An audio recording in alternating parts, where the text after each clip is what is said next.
Bueno, buenas tardes a todos. Es un placer tenerlos aquí. Comenzamos un nuevo ciclo de eventos. En este caso, como saben, comenzamos con lo que es nuestro ciclo del juego de valores. Este ciclo es emblemático de Generación Bicentenario porque, a diferencia de nuestros otros ciclos, no lleva un tema específico como tal, sino lo que buscamos es que nuestros ponentes invitados hablen de aquello que les apasiona, aquello que les gusta. Creo que todos alguna vez en alguna etapa de nuestra vida nos hemos dedicado a estudiar algo en específico y no hemos tenido tal vez la oportunidad de hablar de ello. Incluso hay muchos grandes escritores, pensadores que hablan de muchos temas, pero nunca hablan de aquello que de verdad les gusta. Y creo que no hay nada más bonito, nada más interesante y más apasionante de escuchar a alguien que sabe sobre algo que de verdad le importa. Entonces, en este sentido, el juego de Avalorios, que tiene por nombre un libro del autor Hermann Hesse, Premio Nobel de Literatura, el cual en ese libro propugnaba de que todos los saberes del conocimiento, ya sea de la física, la matemática y demás, podían confluir en un solo juego que él llamaba el juego de valores. Obviamente sabemos que eso no es posible, pero hace referencia a este hecho. Como Generación Bicentenario queremos darles la bienvenida. En esta oportunidad contamos con un nuevo ponente para nosotros, pero que ya con una trayectoria importante, al menos en el mundo del deporte y también en el mundo académico, que seguramente esta vez nos trae un tema muy provocador, y tengo el placer de presentarlo. Muchas gracias, Alexander, primero por aceptar la invitación. Bienvenido. Y bueno, ya saben que para los que me conocen tengo una mala memoria, así que ustedes mi chanchullo. Bueno, para presentar a Alexander estudió Administración Deportiva en la Universidad de Potsdam, Alemania, y desde su regreso a Bolivia se ha concentrado en la conducción deportiva de nuevas generaciones de futbolistas. Actualmente es director técnico de la Sub-19 de Mariscal Brown y de la primera vez representando a este equipo. Él mismo se define como un estudioso del fútbol y llega con su experiencia y formación en el fútbol alemán con ganas de cambiar las cosas en su tierra, dando la oportunidad a nuevas promesas y a jóvenes para hacer una nueva diferencia en este tema. Para el día de hoy, Alexander nos ha preparado un tema muy provocativo, que es el pensamiento crítico desde el deporte. Yo sinceramente tengo muchas curiosidades, algo que nunca lo había planteado antes o lo había pensado, pero estoy seguro que el día vamos a aprender algo nuevo. Muchas gracias, Alexander. Un aplauso, por favor.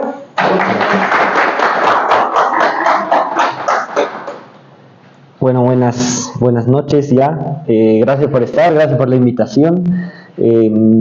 Trato de participar en todas las actividades que involucren hablar de deporte. Tal vez es poco común acá o no se escucha mucho, no se invita a hablar de deporte, lo cual es una lástima.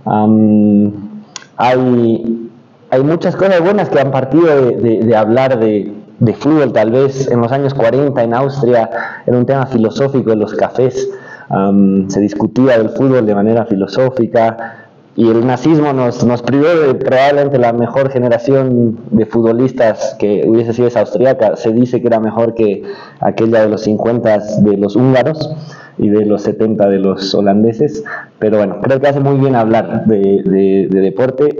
Hoy vamos a hablar no solo de fútbol, de qué es el deporte en sí y cómo yo llegaba a pensar ciertas cosas al respecto por mis experiencias. Para eso les voy a contar un poquito quién soy. Bueno, ya lo dijo Esteban, primero que nada soy entrenador de fútbol, soy también profesor de educación física. Pero más interesante que el qué soy es cómo llegué a lo que estoy haciendo ahora, me parece. Nací y crecí acá. Siempre tuve una relación muy importante con Alemania, ya desde mi apellido se darán cuenta. Es un apellido alemán. Mi bisabuelo era alemán. Hubo una desconexión con Alemania por muchos motivos. A mi padre le tocó estudiar allá, vivir allá, trabajar allá, y entonces estuve en el colegio alemán, lo cual siempre me mantuvo en contacto con la cultura y el idioma. Y ante la oportunidad que me brindaban, me fui a estudiar a Alemania, y me fui a estudiar en alemán Sports Management, el equivalente es administración deportiva. Ahora, hay una diferencia entre el enfoque alemán sobre el estudio del deporte y, por ejemplo, Estados Unidos, España y algunos otros países. Tuve la chance de hablar, de discutir mucho con gente que estudió cosas similares en otros países y la verdad que vamos a entrar ahora mismo a eso. El enfoque alemán es muy práctico, es muy pragmático y un poco sobre eso va a ser lo que les voy a hablar. Estudié en la Universidad de Potsdam, que por como lo ven es un poco un cuento de hadas, es un castillo, literalmente es un castillo. A mí me tocó estar de intercambio en Berlín, fui a Potsdam y me dejó mucho la impresión de ver a alumnos, estudiantes entrar a, qué sé yo, a dar un examen a un castillo, ¿no? Era algo muy, muy surreal para mí y yo dije a mí me encantaría estudiar acá, porque aparte es un lugar muy cerca de Berlín. Berlín como capital tiene todo, lo bueno y lo malo de todas las capitales europeas. Y bueno, Potsdam es una ciudad pequeña cerca de Berlín, llena de bosques, de lagos, de castillos. Es lo que era la ciudad real prusiana. Yo siempre digo que Potsdam es a Berlín lo que Versalles es a París, ¿no? Era la ciudad real. Y bueno, ahí estudié en la Universidad de Potsdam. ¿Qué tiene Potsdam de interesante, más allá de haber sido una ciudad importante? Es su vínculo con el deporte. A ver, en Alemania el deporte obviamente es muy organizado. Los atletas olímpicos entrenan, se hacen scouting de ellos desde que tienen 11 años. Y se los manda a lo que se llaman Olympiastützpunkte, que son centros de apoyo olímpico, digámosle. Y en esos centros entrenan casi toda su vida. Y Potsdam es uno de esos centros, es el centro de Brandenburg de los atletas olímpicos. Entonces eso a nosotros como estudiantes de deporte de la Universidad de Potsdam nos venía muy bien, porque teníamos el centro donde entrenábamos, donde hacíamos prácticas, donde hacíamos deporte. Solo ese centro tenía más medallas olímpicas en su historia que Argentina, por ejemplo, ¿no? Uno entraba y veía un pasillo largo con pilares y cada pilar era un juego olímpico en el que habían ganado los atletas que habían entrenado ahí tantas medallas, ¿no? Entonces era algo muy impresionante. Y bueno, para contarles un poco qué es estudiar deporte en Alemania, lo que les decía es un enfoque muy pragmático. Con eso me refiero a que la carrera Sports Management tenía 3 pilares. El primero, el básico, era la parte de management, la parte administrativa, que como cualquier carrera administrativa tenías contabilidad, marketing, administración, todo lo básico que llevas en administración, y un par de cosas específicas de deporte. Después tenías el pilar de ciencia deportiva, que era ciencia del entrenamiento, biomecánica, psicología deportiva, pedagogía deportiva, etcétera, etcétera. Y el tercer pilar era algo raro, que era práctica deportiva, ¿no? Entonces teníamos que nosotros hacer mucho deporte y teníamos exámenes tanto prácticos como teóricos, ¿no? ¿Y por qué los alemanes, si bien era una carrera de administración, muchos se preguntaban de por qué teníamos que hacer deporte, ¿no? Y era porque ellos esperaban que aquellos que iban a trabajar en deporte, en administración deportiva, iban a administrar clubes, asociaciones, lo que sea, tengan la idea de lo que es ser un atleta, ¿no? Que sepan cómo entrena un atleta, sepan lo que el esfuerzo que tienes que tener para llegar a ciertos rendimientos, ¿no? Y creo que es algo muy sano, porque te pone una realidad que mucha gente que está en clubes deportivos, en empresas que manejan deporte, no tiene idea de lo que es haber hecho deporte realmente, ¿no? Yo me acuerdo, por ejemplo, gimnasia artística, teníamos que hacer un examen el tercer semestre que era durísimo, eran cosas que realmente tenías que entrenar meses para lograrlas, ¿no? Y bueno, y eso te da una realidad de empatía hacia los atletas que creo que es muy diferente, ¿no? Bueno, entonces, eso sobre Potsdam. Ahora, estudiando deporte, a mí inmediatamente me generó una duda importante, ¿qué es el deporte? Porque lo estudiábamos y nos daban definiciones y todas las definiciones me parecían un poco poco completas. Ninguna me llenaba. Y bueno, no sé, ahí les hablo un poco a ustedes. Para ustedes, ¿qué es el deporte? Si tuvieran que definirlo de alguna manera, ¿qué pensarían que es el deporte? ¿Qué conlleva la palabra deporte en su totalidad? ¿Alguna idea? Dale. Pasión y recreación. Perfecto, recreación, pasión, interesante. ¿Algo más? Actividad física con reglas y competencia. Perfecto, actividad física, reglas, competencia, ¿de acuerdo? ¿Sí? ¿Algo que falte? Ok, disciplina, ¿de acuerdo? ¿De acuerdo? Sí, precisamente por ahí iba mi duda de qué es deporte. Por ejemplo, el Comité Olímpico decide un poco arbitrariamente qué es un deporte olímpico según en cuántos países se practica, ¿no? Entonces, es un poco extraño eso, a mí no me convencía del todo. Entonces, hay muchas definiciones, por ejemplo, las definiciones americanas, gringas, son un poco más amplias, las alemanas es esto y punto. Pero bueno, el deporte es complejo y creo que no se ha logrado definir. Entonces yo decidí hacerme, porque soy un poco obsesivo con ciertas cosas, empezar a pensar qué parámetros tengo yo para considerar algo un deporte, ¿no? Y encontré 4, que serían estas. Ya han mencionado varias: actividad física, movimiento físico intenso, que es importante. Sí o sí tienes que competir, sí o sí tienes que competir para que yo lo considere un deporte.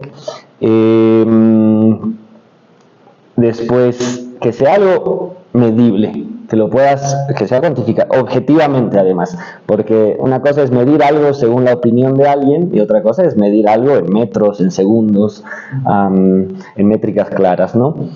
Y tal vez suena obvio, pero no lo es, que depende del humano que lo practica, ya vamos a ir a eso.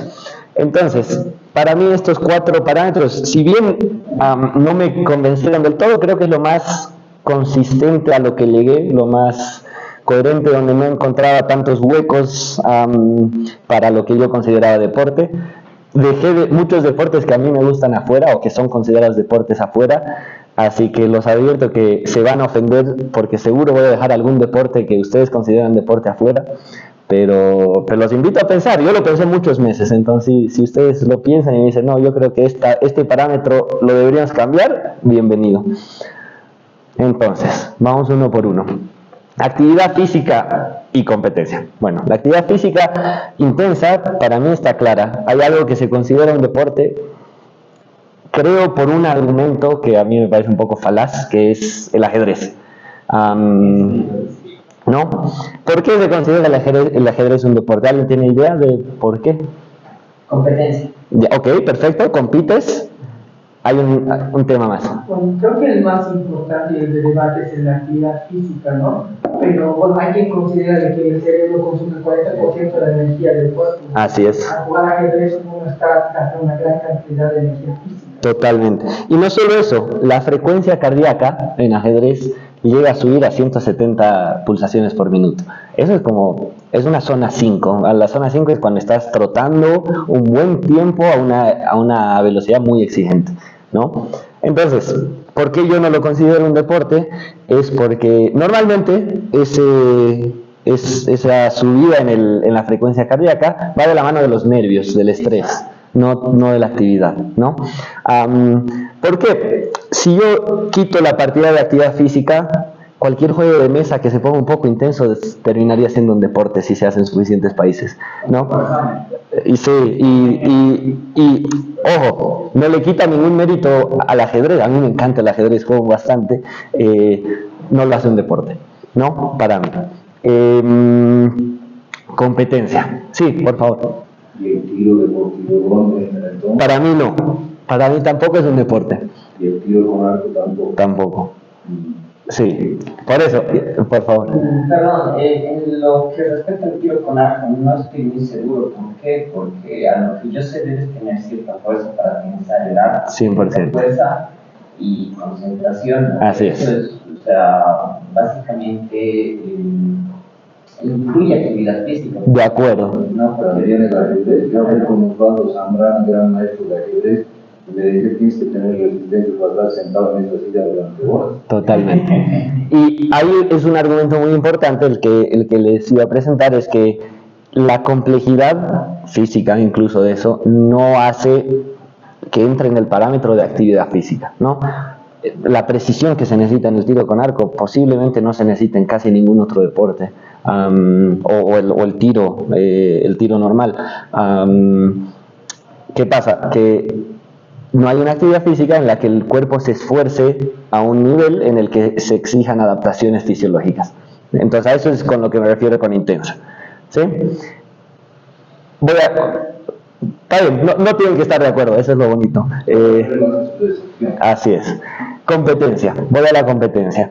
Por ejemplo, el yoga.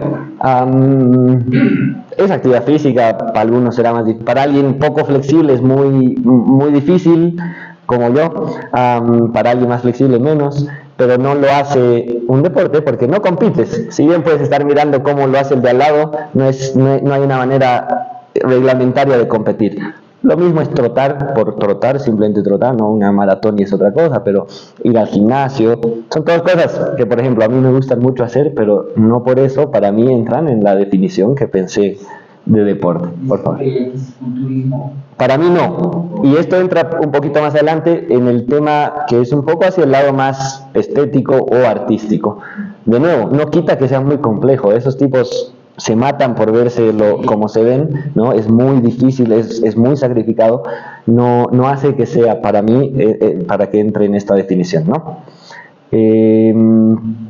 Eso, entonces tiene que ser algo competitivo, en el que esté claro que voy yo contra ti o tú contra él y ahí se compite. El siguiente parámetro es que sea medible, cuantificablemente, ¿no? Y acá, aún más polémico, vamos a entrar en algunas disciplinas y les quiero preguntar qué piensan. Gimnasia artística. Usted se iba a preguntar, porque en el caso de la gimnasia artística, para los ganadores se definen por jueces que al final subjetivamente deciden la puntuación de cada atleta, no es como decir el primero que llega a la línea. Así es, y por eso el atletismo es el deporte por excelencia desde la antigua Grecia, porque es lanzar más metros, correr más rápido o saltar más alto, más largo, ¿no? Y bueno, ahí hay deportes que se fueron desarrollando donde, por ejemplo, anotar es lo más importante, goles en el fútbol, canastas en el básquet, etcétera. Y este es un tema muy complejo porque entras un poco a lo subjetivo de los jueces. Hay 4 o 5 jueces dependiendo de las competencias, de las categorías, y hay un tema obviamente de sesgos.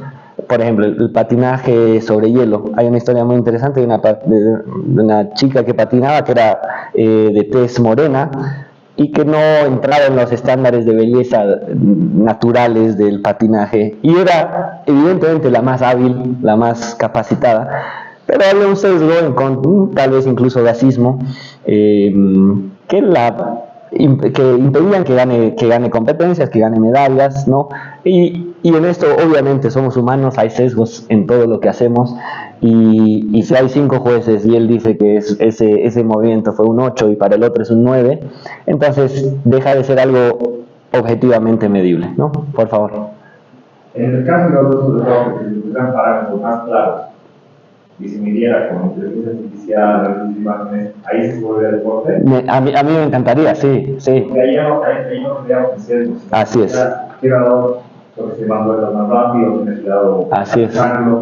Si lo haces objetivo, claro, como el fútbol mismo, hay una tecnología para saber si la pelota pasó o no la línea, ¿no? Y hay que apoyarse en las cosas que lo hacen objetivo, ¿no? Por más de que no nos guste el VAR, de que no lo hace más objetivo, ¿no? Y si lo hace más objetivo, lo hace más justo al final de cuentas, ¿no?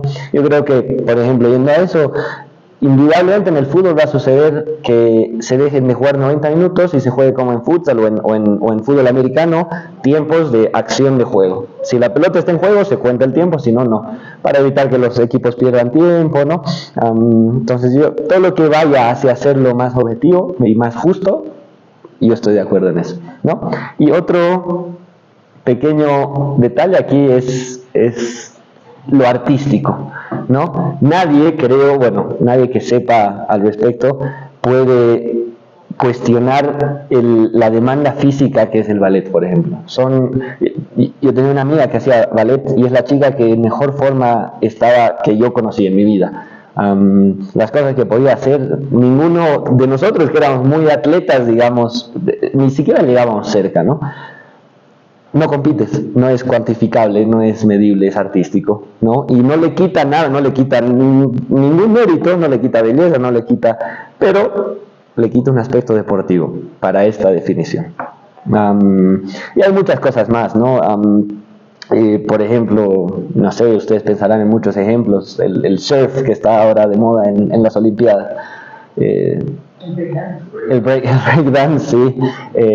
No, en el surf dependes de condiciones climáticas, ¿no? De que toque una mejor ola que al otro. Entonces, son cosas que son complejas. Y vamos a ir añadiendo la cuarta, que es la igualdad de condiciones,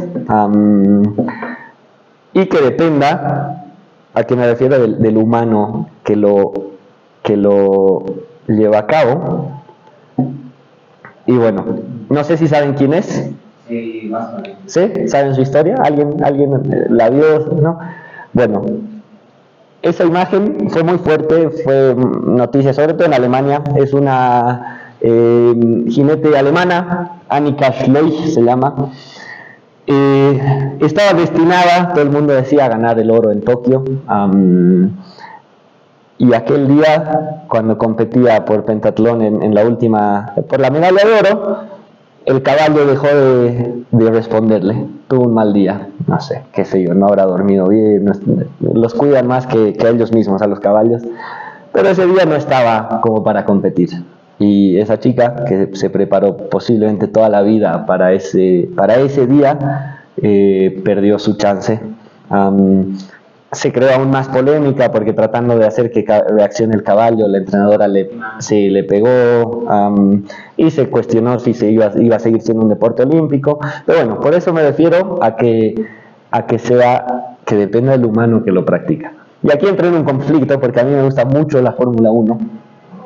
No, Y pero sí. vamos a eso. Sí, es un humano contra un humano, pero en máquinas diferentes. Entonces, ¿a qué voy? A que Max Verstappen no va a ganar nunca un campeonato del mundo en un Williams, ¿no? O por qué el año pasado Lando Norris y Piastri no competían por el campeonato del mundo, porque no tenían la máquina como para eso. Si compitiesen todos en la misma máquina, porque está claro, se sabe que pierden más de 3-4 kilos por cadera, que sudan, que las fuerzas G son parecidas a las de un piloto de un caza, de un avión caza, ¿no? Entonces, de que es un esfuerzo físico sobrehumano, no hay dudas. Depende de qué tan tuneado tengas el carro. Así es, ¿no? Y que te funcione, que no te falle. Claro, si Mercedes se gasta 500 millones al año, seguramente va a tener mejores mecánicos que Haas, que se gasta 50, qué sé yo, ¿no? Entonces, por eso voy al tema de igualdad de condiciones. Y ahí podemos entrar en detalles que en algunos deportes, qué sé yo, la tecnología de los zapatos o las poleras, pero al final de cuentas son detalles. En estos casos son la esencia del deporte, ¿no? Entonces, eso, sí, por favor. Carreras deportivas tampoco, según no son ¿Carreras en qué? ¿Con motor? automovilistas. Hay algunas carreras de las que sé que se compiten en los mismos autos, ¿no? En las mismas condiciones, mismo motor, mismo fuselaje, mismo todo. Ahí me parece justo, porque... Ahí sería deporte. Sí, porque por ejemplo el karting, sé que muchas veces en algunas categorías juveniles, para que precisamente no dependa de que, mi padre tiene plata y el tuyo no, se compiten en autos iguales, ¿no? Bueno, iguales, lo más similares posibles, ¿no? Entonces ahí me parece que lo haces más justo, y la esencia del deporte es que sea justo. O sea, que tenga un estándar reglamentario. Así es. Así que la Fórmula 1 lo tiene, pero es bastante ambiguo. Se puede estirar entre 4 milímetros y 3 centímetros, ¿no? Entonces una ala puede ser muy distinta. Motos tampoco. Motos, lo mismo. Para mí aplica lo mismo, sí. Y ojo, me encanta el deporte motor, pero tiene que ser justo. Y para que sea justo tiene que depender del humano, no de la máquina o del animal, en este caso, ¿no?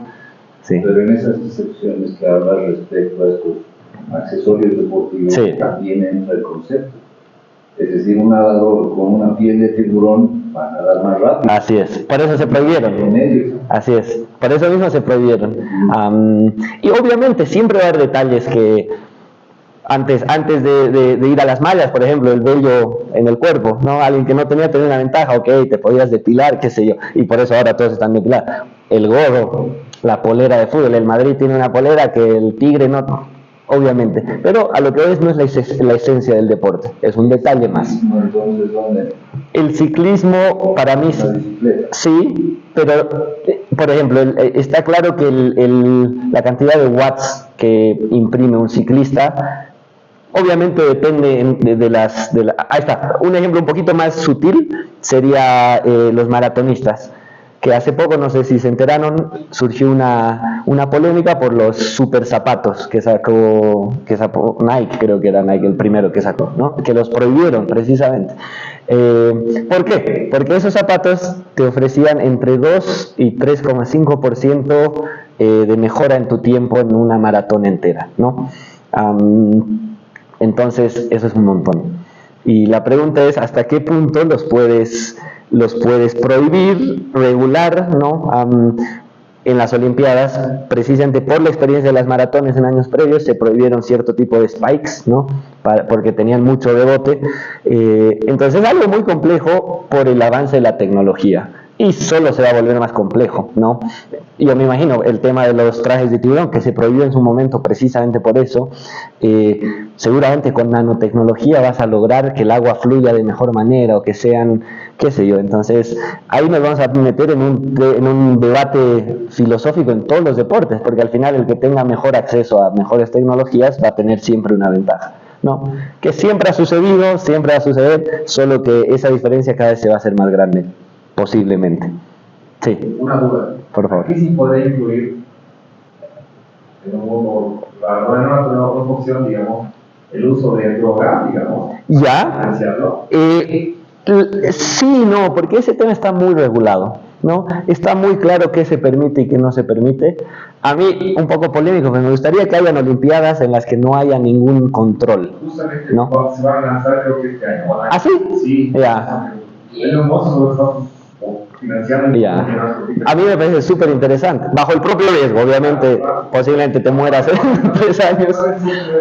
Pero sí, de que ya mucha responsabilidad. Ya. La idea es ver cuál es el verdadero potencial humano. Sí, y ahora, yo habiendo estudiado mucho, hay un documental de no sé si lo han visto, Ícaro se llama, está en Netflix, o en alguna plataforma, creo que está en Netflix, que habla mucho sobre el doping.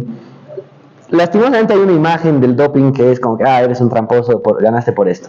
Y en verdad es un poco más sobre game theory, que es que todos lo están haciendo, si yo no lo hago, dejo una ventaja, ¿no? En el caso del ciclismo, en los 2000, ese era el caso. Y la gente cree que Lance Armstrong, sin drogarse, no hubiese ganado. Posiblemente hubiese ganado igual. Es un nivel al que esos tipos, el dopaje te genera ese 2% extra, que al final tal vez te hace ganar, ¿no? Si el margen es pequeño, es posible que eso haga la diferencia, ¿no? Pero no es que si yo me empiezo a meter lo que me meta, voy a competir en el Tour de Francia en 2 años, ¿no? Es imposible, ¿no? Son márgenes tan mínimos que no voy a decir que no le quitan mérito porque es un tema moral, ¿no? Pero no es la ventaja que Maradona se drogaba. Sí, no por eso era bueno, ¿no? Entonces sí. Y bueno, respondiendo un poco más claro a la pregunta, está muy regulado, entonces para mí no es un problema en el deporte oficial, ¿no? Ahora, la pregunta es que también se controla. Yo creo que posiblemente a un alto nivel no se controla como se debería, ¿no? Eso está claro. Pero bueno, aquí me encanta esta discusión porque es precisamente el tipo de dudas que me generó estudiar esto años, ¿no? Y discutir con gente y no estar de acuerdo. Me acuerdo de una amiga que se enojó conmigo porque dije que la equitación no era deporte y ya no me habla. Entonces está bueno profundizar al respecto, ¿no? Y en ese sentido también les quiero dar un par de ejemplos de por qué en el deporte se hacen las cosas que se hacen o aquellos sesgos en los que caemos siempre. Yo como entrenador lo vivo, seguramente soy parte de muchos, trato de minimizarlos, pero vamos uno por uno. ¿Saben lo que es el Lachman test? No. ¿Algún doctor tal vez? Test de cajón en español. ¿No? No. Es esto. A todos los que nos hemos lesionado los ligamentos cruzados sabemos lo que es. Es un test donde prueban la estabilidad de los ligamentos cruzados cuando hay una posible lesión, moviendo la tibia y el peroné hacia adelante para ver cuánto cede el ligamento. Si el ligamento se rompió es casi como mover una botella, y si el ligamento está estable, se siente, ¿no? Este test, su historia es interesante porque bueno, se hacía, siempre se hizo para comprobar esto, hasta que un doctor coherentemente dijo: no hay que hacer este test porque si lo hacemos es posible que dañemos el ligamento cruzado, ¿no? Entonces se dejó de hacer. Y después otro doctor, un poco más inteligente que el anterior, dijo: sí, pero si está tan dañado como para romperlo así, se tiene que operar igual. Y se volvió a hacer este test, ¿no? Entonces y digo, es medicina, no es gente que no sabe lo que hace, es gente que estudia toda su vida para...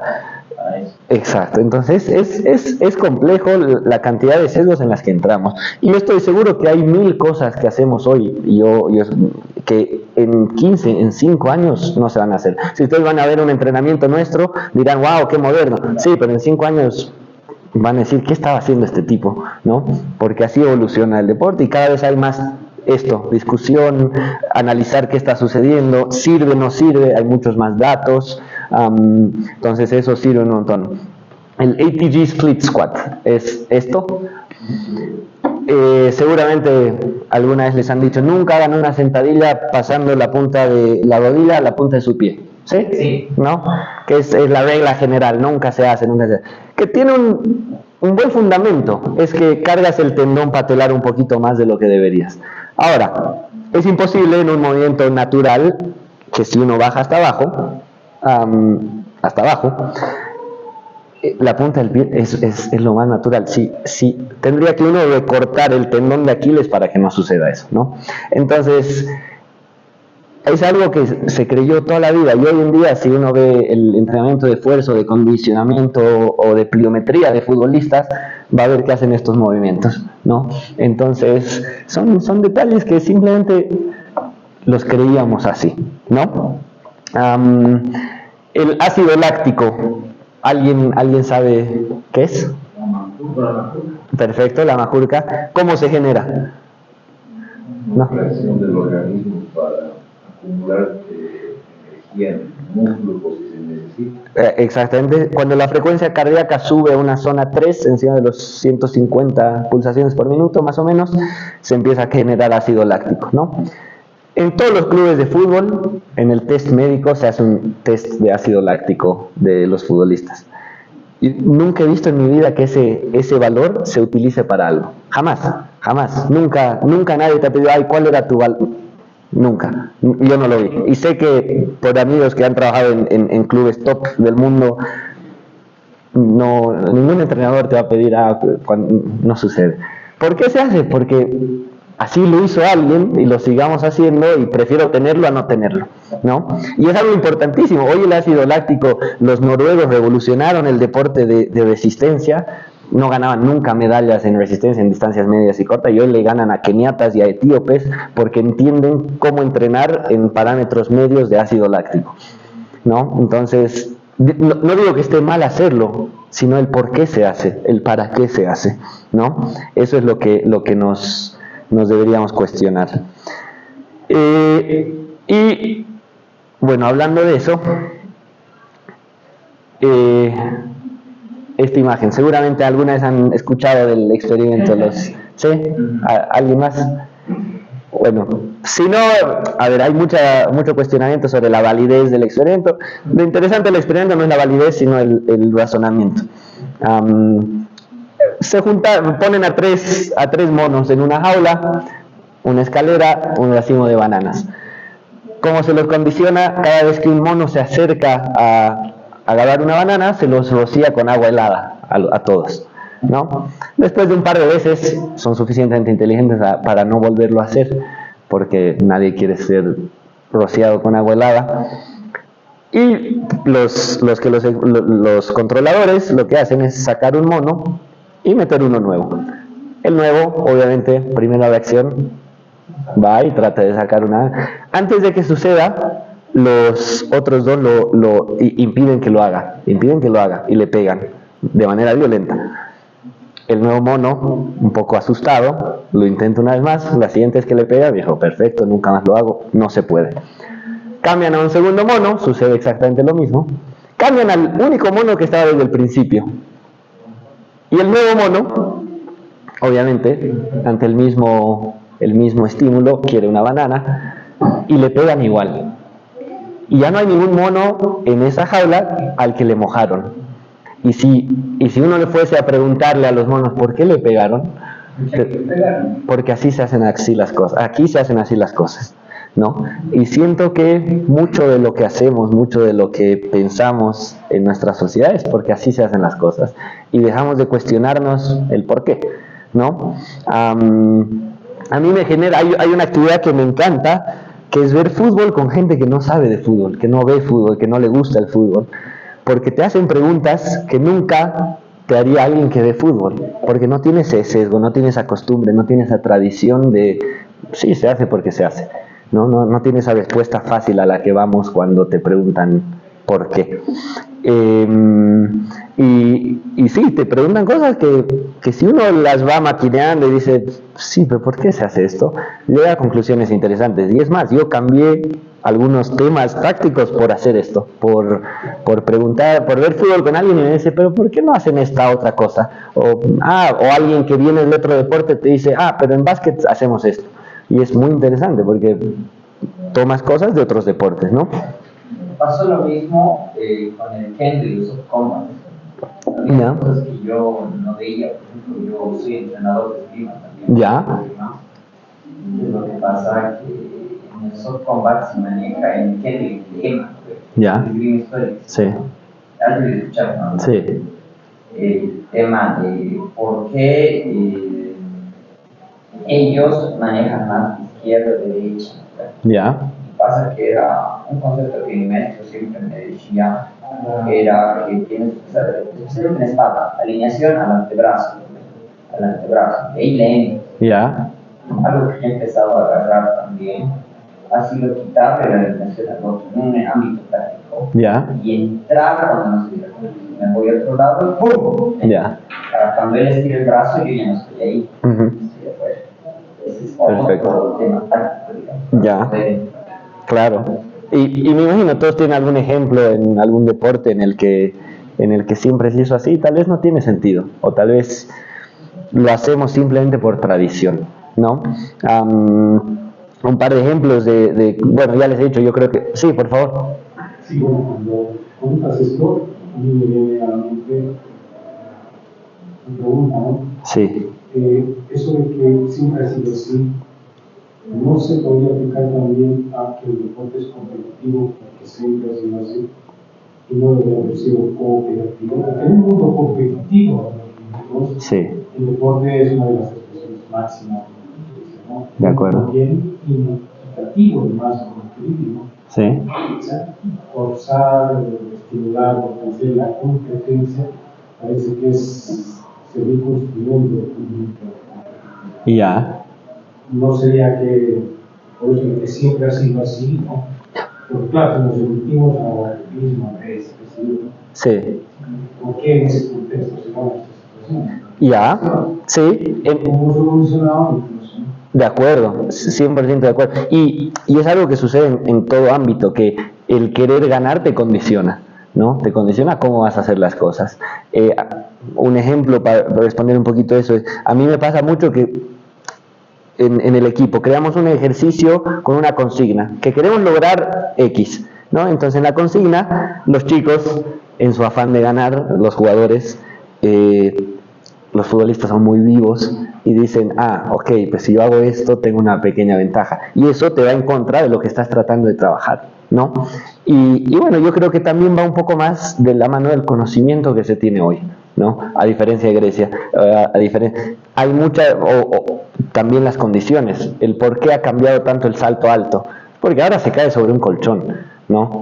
Antes caías en arena, ¿no? Y ahora puedes saltar de espaldas porque sabes que no te vas a romper la nuca al caer, ¿no?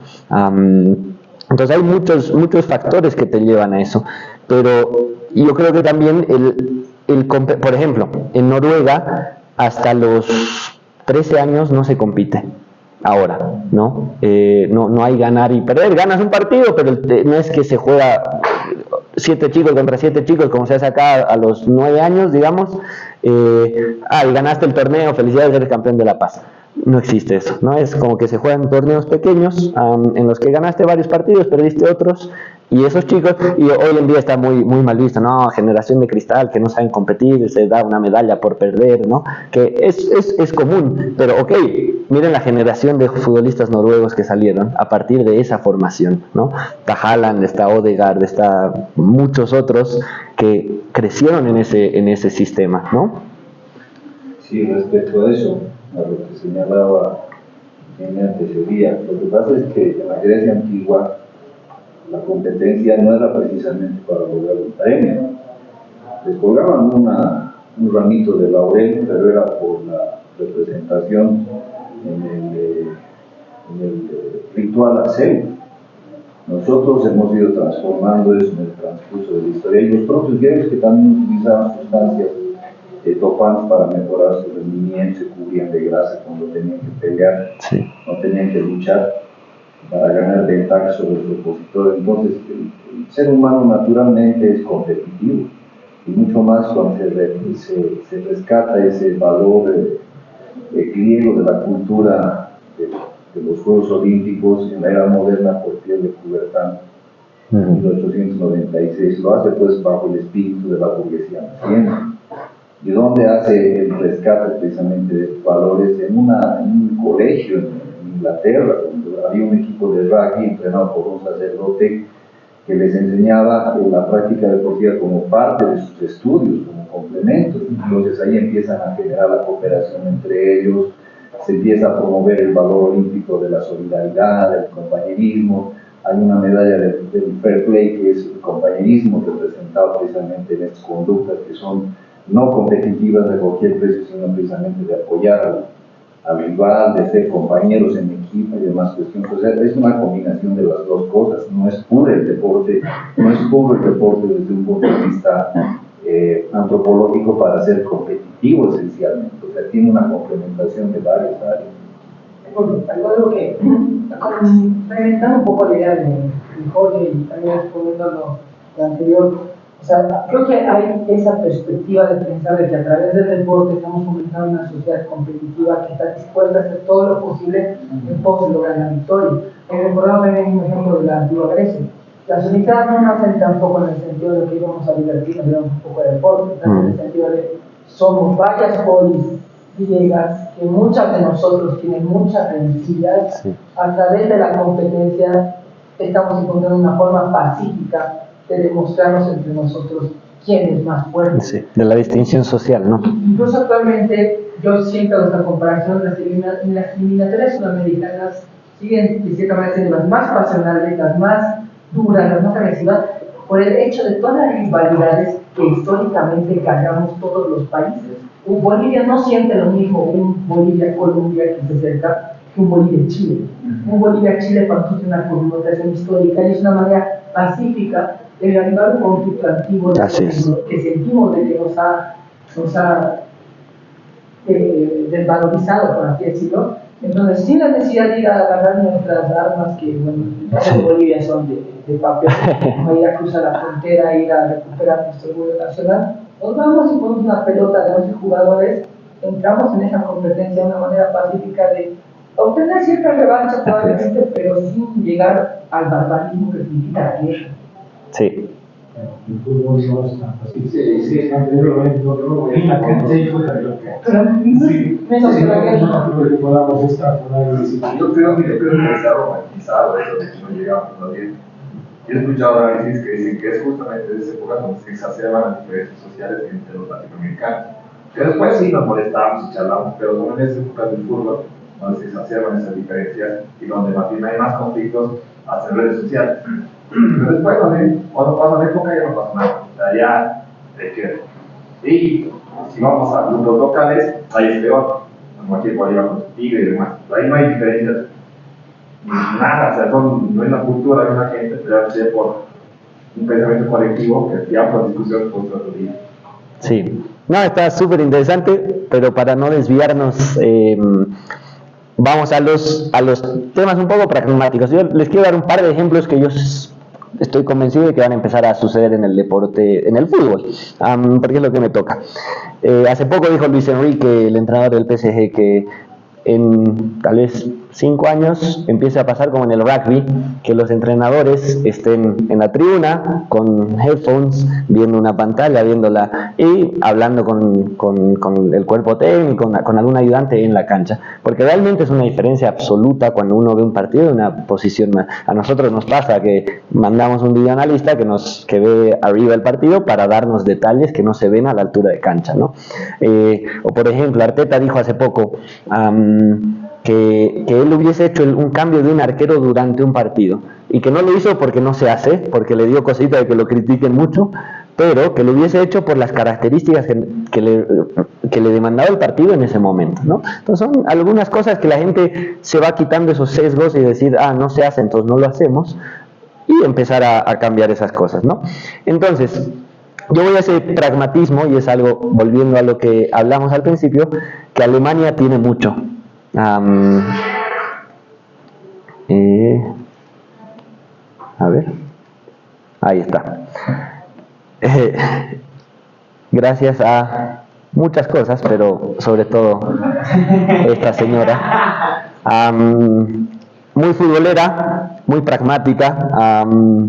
En alemán el verbo Merkel habla de, lo podemos traducir como merkelear, pero es un poco a no decidir nada. El equivalente yo lo podría decir como ser tibio. En Latinoamérica se lo podría decir como ser tibio, ¿no? Ahora, aquí creo que está es casi un insulto, no seas tibio, no, como si los... Sí, como si los grises fueran algo malo, ¿no? Y a mí me gustó una vez Merkel, le preguntaron, estaba entrando a ser canciller, y le preguntaban cuál va a ser su política económica, ¿no? Y dijo, tanta economía libre como sea posible y tanto Estado como sea necesario. Y el periodista sabía a quién estaba citando, ¿no? Y le dice, ¿usted sabe de quién es esa frase? Merkel obviamente sabía de quién era la frase, Willy Brandt, de Ludwig Erhard, pero Willy Brandt, que era de la SPD, otro partido, y le dice, ¿y si funciona, qué importa? ¿No? Entonces, es un poco a eso, si funciona, ¿por qué no? ¿No? Y eso es algo que Alemania me dio en un sentido de no juzgar algo por cómo se ve, no ser tradicionalista. Si funciona, está bien, ¿no? Si nos hace crecer, ¿por qué no? Y ahí, a ver, un par de ejemplos. Las convicciones en el deporte no siempre te llevan a un resultado. A ver, quiero dar un par de ejemplos. Por ejemplo, este señor que tenía una técnica bastante rara, tal vez hasta poco efectiva, muy criticada en su momento, porque biomecánicamente se perdía mucha energía, porque era un movimiento peligroso llevar la raqueta encima de la cabeza tan rápido después de golpear la pelota, etcétera, etcétera. No significa que por haber hecho las cosas un poco distinto no haya sido exitoso. Puede ser que haya sido mejor si no hubiese hecho eso, No lo sabemos, no lo sabemos. Pero hay, por ejemplo, muchos golfistas que tienen una técnica rarísima. Y ahí es la pregunta, el huevo y la gallina, ¿hubiesen llegado con una técnica correcta? No lo sabemos, pero, por ejemplo, si vamos a la música, se habla de grandes músicos que no saben leer música, ¿no? Ahora, pasa que son grandes músicos a pesar de no leer música, no por no leer música, ¿no? Mientras más recursos uno tenga, mientras mejor hace las cosas, mientras más se forme, obviamente tiene mejores chances de llegar. Y a la larga es una cuestión, en deporte, estadísticas, de estadística. Si tienes, como en Alemania, 15 millones de chicos que juegan fútbol, tienes muchas mejores chances de que alguno sea bueno a que si tienes 1 millón de chicos, ¿no? Es claro. Y ahí, bueno, hablando de la Asociación Alemana de Fútbol, la Federación Alemana de Fútbol, hay algo que yo rescato en el tema fútbol. Los alemanes nunca han sido muy innovadores en casi nada. Son muy buenos imitando cosas y adaptándolas a lo que es su cultura. Si vemos en el tema de fútbol, ¿cuándo ha sido exitosa la selección alemana? 54 fue campeona del mundo, jugando contra la Hungría de la que hablábamos al principio, posiblemente una de las mejores selecciones de la historia, ganando un partido, tal vez por tecnología, porque Adidas les hizo toperoles, llovió esa noche, qué sé yo, puede ser por detalle, pero le ganaron a una de las mejores selecciones de la historia.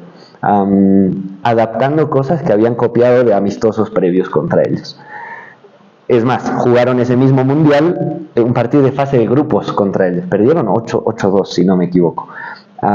El 74, la siguiente mejor selección de la historia, la naranja mecánica de la Holanda de Cruyff, Rinus Michels, etc.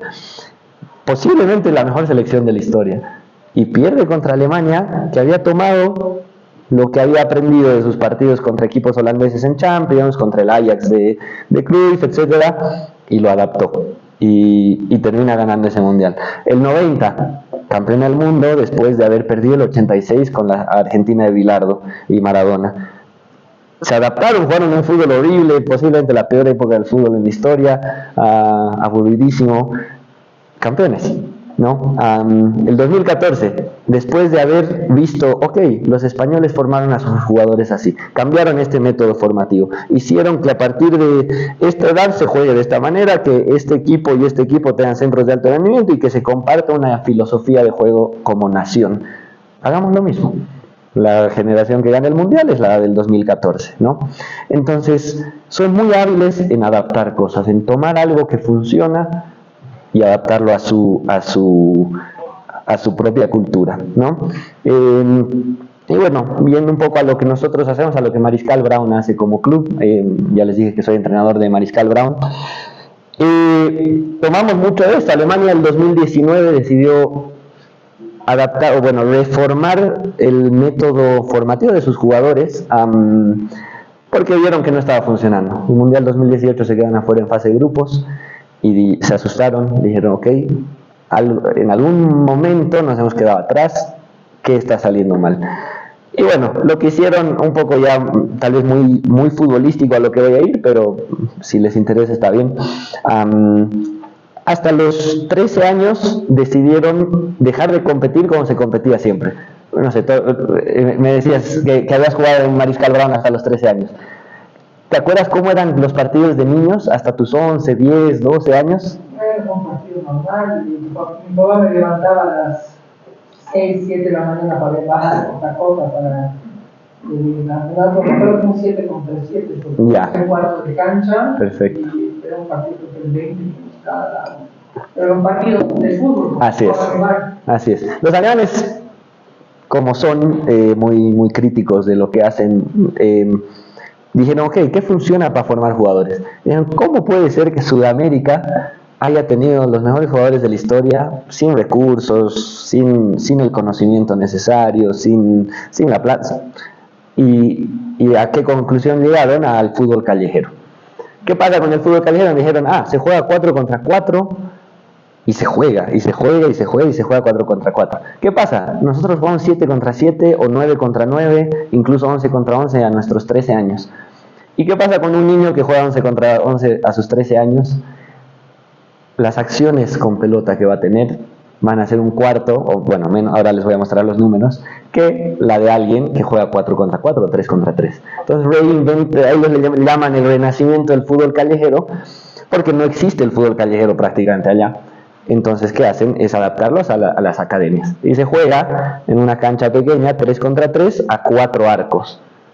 ¿Por qué 4 arcos? Si son 3 y son 2 arcos, ¿qué significa? Ya, sí, uno eso, y 2, siempre va a haber un arco menos defendido que el otro. Te obliga a tener una perspectiva un poco más amplia. No, son pequeños detalles, y adaptaron eso precisamente por esto. Yo sé que está en alemán, pero son detalles. Te dice, en un entrenamiento, una sesión de entrenamiento 3 contra 3, la cantidad de acciones con pelota que vas a tener en 30 minutos, en 32 minutos por jugador son 200. Alguien que juega 7 contra 7, solo 50, ¿no? Si llevamos eso a 10 sesiones de entrenamiento, tal vez un mes, a 100 sesiones, tal vez un año, ¿no? Un chico, digamos que 100 sesiones en un año, no un chico menor, va a tener 20.000 acciones. ¿Cuántas más que un chico que juega 7 contra 7, ¿no? Y es obviamente, ¿quién va a mejorar? El chico que tiene 20.000 está casi 4 años por delante que el otro, ¿no? Por la cantidad de acciones que vas a tener. Y bueno, obviamente a eso se le añaden muchos detalles, es un tema complejo que si quieren podemos entrar a discutir de eso. Pero como les decía, el tema alemán es cuestionarse, ok, ¿cómo hacemos las cosas? Somos 4 veces campeones del mundo. ¿Estamos haciendo las cosas bien? Seguramente no. ¿Qué hay que cambiar? ¿Por qué hay que cambiar? ¿Cómo hay que cambiarlo? ¿No? Y tener la humildad de saber que está bien cuestionarse lo que uno estaba haciendo. Hay una frase de Sabater que me gusta mucho, que es: la vida es mucho de imitación y muy poco de invención, ¿no? Entonces no hay por qué no imitar cosas que estén bien, obviamente cuestionándose. En un libro que leí recientemente, Culture Matters, habla mucho de un ejemplo de chicos japoneses que en el siglo XX se iban a estudiar afuera, aprendían lo que aprendían, y a diferencia de, por ejemplo, lo que pasa aquí, creo yo, volvían a su país con lo aprendido, a adaptar lo que habían aprendido a su cultura, no a copiar, ok, esto funciona allá, ¿cómo lo podemos adaptar nosotros a lo que hacemos, a cómo somos, a quiénes somos? ¿No? Y yo creo que eso va de la mano de lo que hablábamos un poco antes, también de cuestionarse todo. No siempre, yo lo veo mucho acá en el fútbol, que la gente trata de copiar, porque Guardiola hace este trabajo, yo lo voy a hacer, ¿no? Y no, hay que pensar qué cosas son distintas, al final todos somos únicos, todos somos distintos. La identidad boliviana creo que es muy compleja. Entonces hay que cuestionarse cómo podemos adaptar las cosas que funcionan en otros lados. Y bueno, sobre eso era lo que les quería charlar hoy. Si hay preguntas, discusión, ¿cómo no? Gracias.